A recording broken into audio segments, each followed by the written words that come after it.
Thanks, Dr. Evans. So we'll just go ahead and get right into it. Again, my name is Kelly. I am the coordinator at the Albany Center as well as the facilitator for our Hudson Valley group as a recent Westchester resident. So with that, next slide, please. This is just recapping everything that Dr. Galvez talked about in the beginning. So I'll have you skip to the next slide too as well. So this is our group. I'll have each of them introduce themselves when they present their slides. Again, just highlighting that we're from all over the state and at all different points of our education journey. So with that, I'll pass it over to our first speaker, Loretta. Hello, I'm Loretta, and I'm going to talk about what is extreme heat. So, extreme heat is defined as abnormally hot weather, and in New York, extreme heat is considered to be above 90 degrees with high humidity. Periods of extreme heat lasting 3 or more days are known as heat waves. And we've been getting a lot more heat waves lately, especially like in June, and there was one like this past week.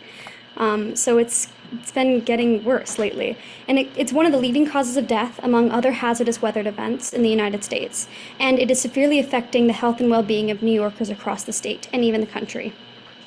In recent years, the concentration of greenhouse gases, or gases in the atmosphere that trap the sun's heat, has increased. In smaller amounts, greenhouse gases are beneficial to us because they prevent the Earth from getting too cold. However, the increased presence of greenhouse gases in the atmosphere means that more and more heat is being trapped in the atmosphere, and temperatures are slowly but surely rising. Next slide, please. Hi, my name is Erin Salder, and I'm from Oneonta, New York, and I'm currently going to school for my master's in public health at the University of Albany. The map on the left shows the average monthly temperature in New York for July since 2000 has been 77 degrees.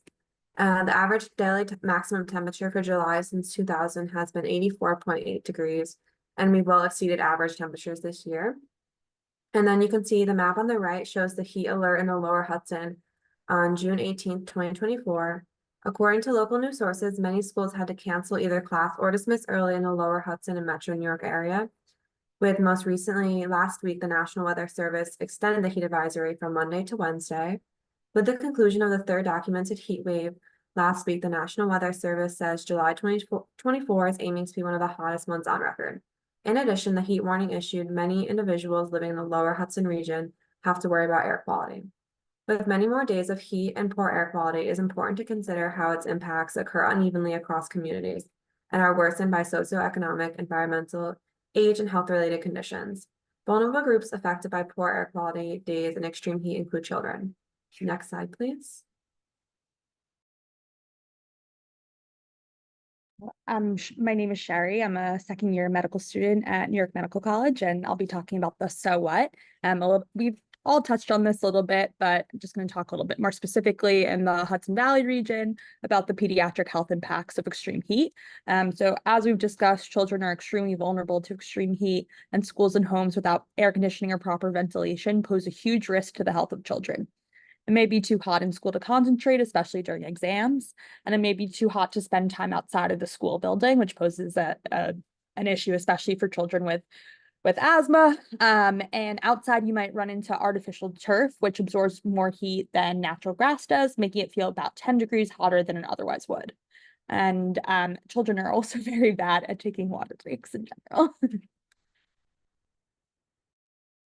Hi, my name is SJ. I'm from Rochester, New York, and a rising sophomore at the University of Buffalo, majoring in public health and minoring in chemistry.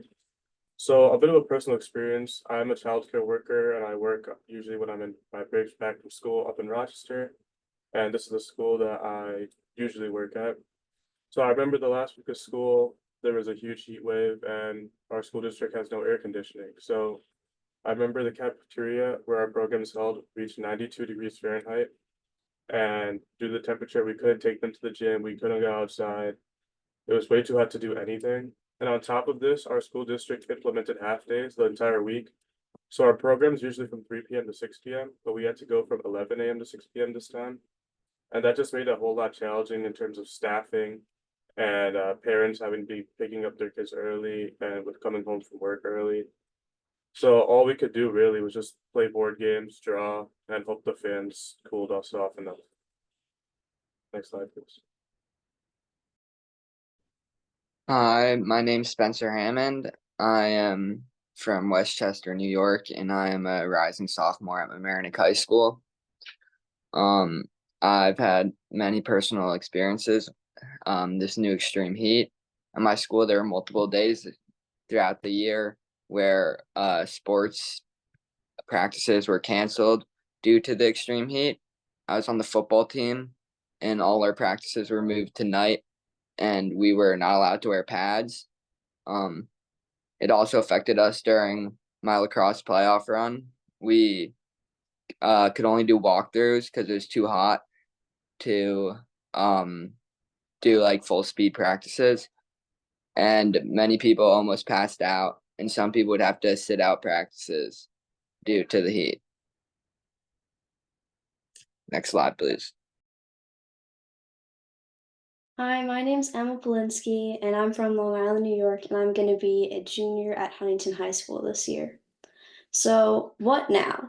What's going on already how are we dealing in New York with climate change and extreme heat? So, communication is a key part to doing well with these challenges with our climate, and New York is already doing it. Having an official response is a critical and beneficial step in preparing for the extreme heat waves that New Yorkers have experienced throughout this year. This past June, Governor Kathy Hochul and several other government officials issued a response surrounding how the different departments of New York would respond to an upcoming heat wave. Examples of how these various departments plan to respond to the heat include the Office of Children's Family Services, when they stated that they would be checking on cooling equipment, ensuring proper amounts of water were available and consumed, rescheduling activities and meetings, and identifying staff and clients who may be affected by the heat. Other modes of communication, like news outlets and social media, are equally as important to give out information like cooling centers and event cancellations during times of extreme heat. Emergency communication plans are versions of adaptations to climate change and extreme heat. Next slide, please. So moving on, there are other adaptations and mitigations that we can see in places that are beyond New York State, and we can look at them, reflect upon them, and try and identify how we can apply certain changes to where we live as well. So an example of an adaptation is in Miami, where the chief heat officer, which seems to be a very interesting role, advocates for 10-minute breaks for outdoor workers that are working above temperatures of 32 degrees Celsius. A policy such as this would also be beneficial in New York because of the amount of money lost due to decrease in productivity resulting from extreme heat.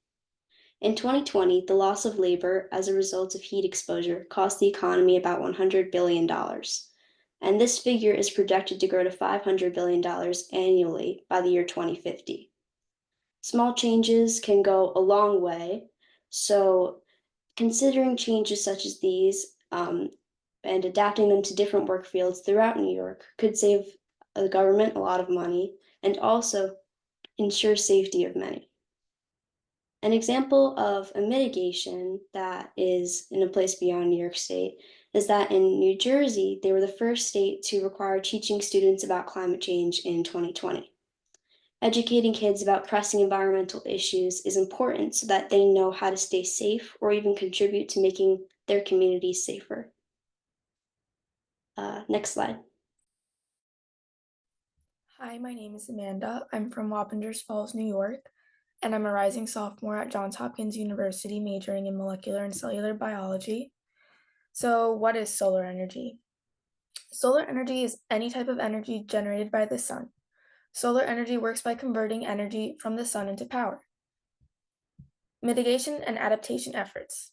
Solar energy is both mitigation and adaptation because we are adapting to the high temperatures from climate change, and using renewable energy like solar can help mitigate the effects of global warming. Solar energy is valuable because it lessens our overall greenhouse gas emissions. Schools use a lot of energy to power lights, computers, Wi-Fi, and so on. By introducing solar into schools, there would be a decrease in destructive greenhouse gases being released into the atmosphere. Other districts across the United States have begun to use solar and are saving great sums of money in the long term on utility bills. Solar systems installed at schools were also forecast to save the Louisa District in Virginia up to $8 million over 3 decades, according to the New York Times. With the introduction of solar, it would be easier for more schools to invest in air conditioning without that addition of the new systems contributing to increasing temperatures outside because of the use of renewable energy. If all of the roughly 130,000 K through 12 schools were to fully transition to solar, Generation 180 calculated that there'd be an annual reduction of 60 million metric tons in carbon emissions, the equivalent of shuttering 16 coal-fired power plants, according to the New York Times.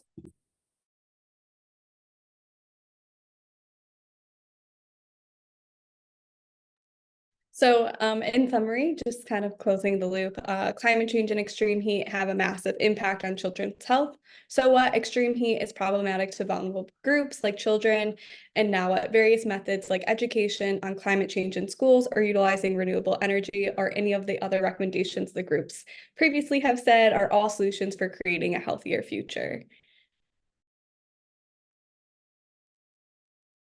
I just want to quickly thank, yesterday we had the opportunity to talk to Senator Harkin and his team and kind of give our presentation to him. And we had a really wonderful discussion on the various different careers into environment besides just medicine or public health. And that was very great to have that. With that, I will pass it over to Dr. Evans to maybe touch at the 1 p.m. and then switch over to Long Island. Thank you, everyone. Thank you so much. That was really amazing. And these presentations have been so diverse and impactful. We can open it to any questions or comments. I was wondering if any of the students would like to share any reflections from your experience in meeting with Senator Harkin. What was that like, and how did that exchange go? And was he receptive to your suggestions and your information that you shared?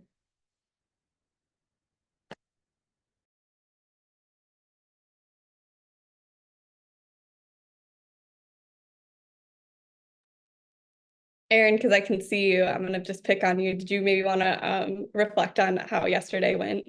Yeah, so I think he was very receptive to everything that we said, and it was really interesting because he kind of gave his background about like how he got into like environmental health with politics, and he was telling us how he didn't really know what he wanted to do growing up, and that he kind of just like did his own path and figured it out along the way.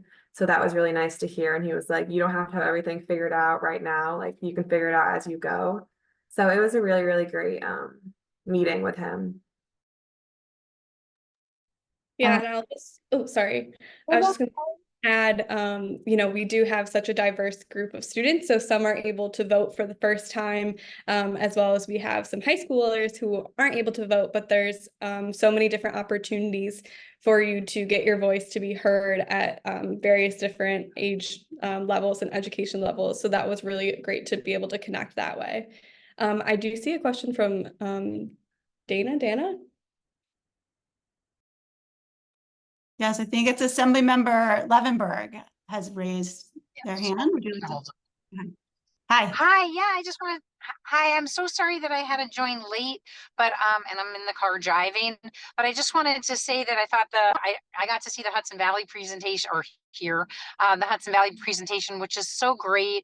And I do support the legislation in New York State that hopefully will mirror the requirement for teaching climate change in our schools. I think that that's so important. So grateful to have Senator Harkin as the chair of the Environmental Conservation Committee in the Senate. He's such a great partner, and we're doing everything we can. It's one of my priorities certainly is to protect our precious environment and our natural resources. So I'm thankful again for all that you are doing to educate and empower students to advocate and work towards a more sustainable future. We know that we have not acted fast enough. So we need to act now to do everything we can to protect our environment, and we can't roll back the goals of the CLCPA or the deadlines. And we need to, again, make sure we hold polluters accountable, which we were did get really good legislation passed to hold some of the fossil fuel industry accountable for their impact on climate change, so that they can help build clean infrastructure. And we need to continue to work in that direction. I'm hoping that we can get New York Heat passed to get rid of the requirements to build out gas infrastructure. And I personally have a bill to get rid of the need to have alienation of parkland every time we want to put a solar canopy in a parking lot. So I'm hoping that that can get over the finish line at some point in the not too distant future. And again, just so happy for all the good work that you guys are doing, and thank you. Thank you so much for sharing and being able to join us today. Because of time, I'll pass it to Sarah to maybe get us started for the next group. But thank you all for the comments and for being here and listening to us. Thanks.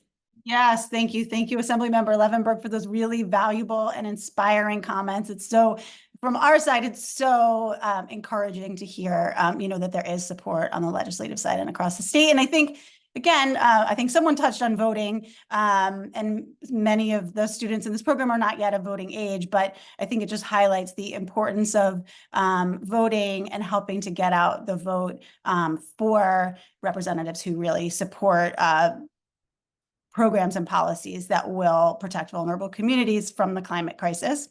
So that's my quick voting soapbox, but we can move on now to hear from our final group who are representing the New York City and Long Island region. And I also wanted to say that for anyone who has to leave early who joined late, we are happy to share these slides with you afterwards so that you can review all the great work that the students have done.